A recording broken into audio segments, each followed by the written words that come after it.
നമസ്കാരം, നയന ക്രിയേഷൻസിലേക്ക് എല്ലാവർക്കും ഒരിക്കൽ കൂടി സ്വാഗതം. ഞാൻ ഒരു 25 ഇഞ്ച് നീളവും 10 ഇഞ്ച് വീതിയിലുള്ള ഒരു പീസ് തുണി എടുത്തിട്ടുണ്ട്.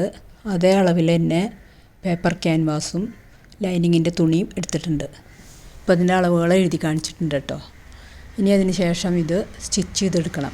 അതിന് മുമ്പായിട്ട് ഈ പേപ്പർ ക്യാൻവാസ് മെയിൻ തുണിയുടെ മുകളിൽ ഗ്ലേസിംഗ് ഉള്ള ഭാഗം തുണിയിൽ വരുന്ന രീതിയിൽ വെച്ചിട്ട് പ്രസ് ചെയ്തെടുക്കണം, ഇസ്തിരി ഇട്ടെടുക്കാം. അപ്പോൾ ആദ്യം ഗ്ലേസിങ്ങുള്ള ഭാഗം മുകളിലേക്ക് ആക്കി വെച്ചിട്ടുണ്ട്. അതിന് ശേഷം തുണിയുടെ നല്ല വശത്താണ് ഇപ്പോൾ ഞാൻ തേച്ചുകൊണ്ടിരിക്കുന്നത്.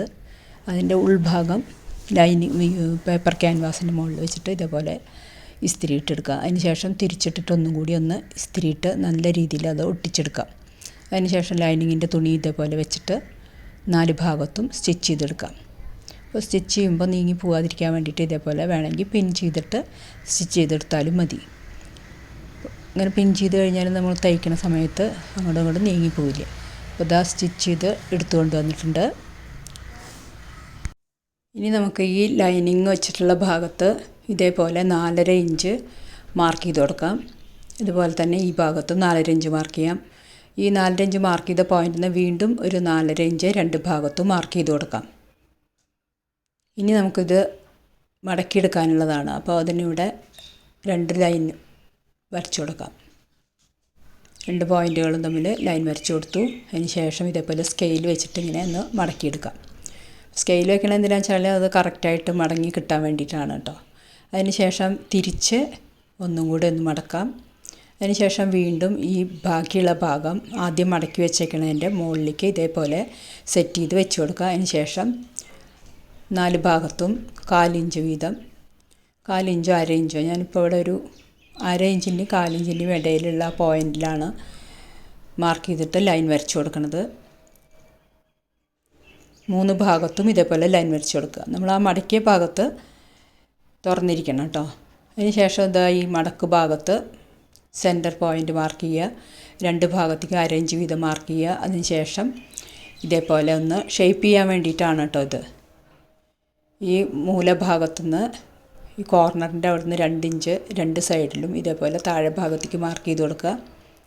ഇനി ഈ സെൻറ്റർ പോയിൻറ്റിലേക്ക് ഇതേപോലെ ഒന്ന് ഷേപ്പ് ചെയ്ത് കൊടുക്കാം.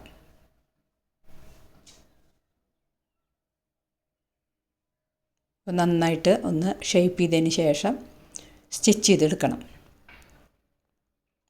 ഇതേപോലെ സ്റ്റിച്ച് ചെയ്തെടുക്കുക. അപ്പോൾ അതാ സ്റ്റിച്ച് ചെയ്ത് വന്നിട്ടുണ്ട്. ഇനി ഈ അധികമുള്ള ഭാഗം 1/4 ഇഞ്ച് തയ്യൽ തുമ്പ് വെച്ചിട്ട് ബാക്കി കട്ട് ചെയ്ത് മാറ്റാം. ഇപ്പോൾ ഇതാ കട്ട് ചെയ്ത് മാറ്റിയിട്ടുണ്ട്. ഇനി അതിന് ശേഷം ഈ തയ്യൽ വിട്ട് പോകാൻ പാടില്ല. തയ്യൽ മുറിയാത്ത രീതിയിൽ ഇതേപോലെ ചെറിയ ചെറിയ കട്ടിട്ട് കൊടുക്കാം. അതിന് ശേഷം ഇതുണ്ട് ഇതേപോലെ ഈ ആദ്യത്തെ മടക്കുണ്ടല്ലോ, കൂടുതൽ മടക്കിയിട്ടുള്ള ഭാഗം, അത് ഇതേപോലെ നന്നായിട്ടൊന്ന് തിരിച്ചിട്ട് കൊടുക്കാം. ഇത് മറിച്ചിടുമ്പോൾ നല്ല നീറ്റായിട്ടിരിക്കാൻ വേണ്ടിയിട്ടാണ് നമ്മൾ ചെറിയ ചെറിയ കട്ടിട്ട് കൊടുത്തിട്ടുള്ളത്. ഇനി അതിന് ശേഷം ഇതിങ്ങനെ നന്നായിട്ട് സെറ്റ് ചെയ്തെടുക്കാം.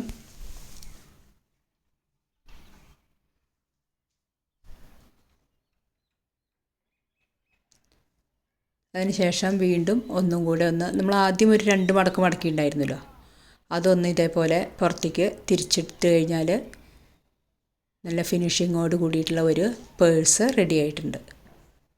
അപ്പോൾ ഇതിൽ വേണമെന്നുണ്ടെങ്കിൽ നടുവിലൊരു പോക്കറ്റൊക്കെ വെച്ച് കൊടുക്കാം കേട്ടോ. ഞാനിപ്പോൾ ഇതിങ്ങനെ ചെയ്തെടുത്തിട്ടേ ഉള്ളൂ. അതിന് ശേഷം അത് നന്നായിട്ടൊന്ന് ഇസ്തിരി ഇട്ടെടുക്കാം. നന്നായി അയൺ ചെയ്തതിന് ശേഷം ഞാനിപ്പോൾ ഇവിടെ ഇതിൻ്റെ 4 സൈഡും ടോപ്പ് സ്റ്റിച്ച് ചെയ്ത് കൊടുക്കണം. അതിന് ശേഷം ഞാൻ പ്രസ് ബട്ടനാണ് വെച്ച് കൊടുക്കാൻ പോണത്. പ്രസ് ബട്ടൺ വെച്ച് കൊടുത്തിട്ടുണ്ട്. ഇത് നല്ല നീറ്റായിട്ട് കിട്ടിയിട്ടുണ്ട്. ഇനി ഇതിനൊരു ഭംഗിക്ക് വേണ്ടിയിട്ട് ഒരു ചെറിയ ഒരു ലേസ് ഇതേപോലെ ഒന്ന് വെച്ച് കൊടുക്കാം. ലേസ് ഇതാ സ്റ്റിച്ച് എടുത്തു കഴിഞ്ഞാൽ നല്ല ഭംഗിയായിട്ടുള്ള ഒരു പേഴ്സ് റെഡി. ഇതാ സ്റ്റിച്ച് ചെയ്തെടുത്തിട്ടുണ്ട്. നമുക്ക് എവിടെയെങ്കിലും പോകുമ്പോൾ മൊബൈലൊക്കെ വയ്ക്കാനും അത്യാവശ്യം എന്തെങ്കിലും വല്ല കാർഡോ അങ്ങനെയുള്ള സാധനങ്ങളൊക്കെ വെക്കാനായിട്ടുള്ള നല്ലൊരു പേഴ്സ് റെഡി ആയിട്ടുണ്ട്. അപ്പോൾ എൻ്റെ ഇന്നത്തെ വീഡിയോ എല്ലാവർക്കും ഇഷ്ടമായി എന്ന് വിചാരിക്കുന്നു. ഇഷ്ടമായി എന്നുണ്ടെങ്കിൽ ഷെയർ ചെയ്യാനും ലൈക്ക് ചെയ്യാനും സബ്സ്ക്രൈബ് ചെയ്യാനും മറക്കല്ലേ. ഇനി അടുത്തൊരു വീഡിയോയുമായിട്ട് വീണ്ടും കാണാം. എൻ്റെ ചാനൽ കണ്ട എല്ലാവർക്കും നന്ദി, നമസ്കാരം.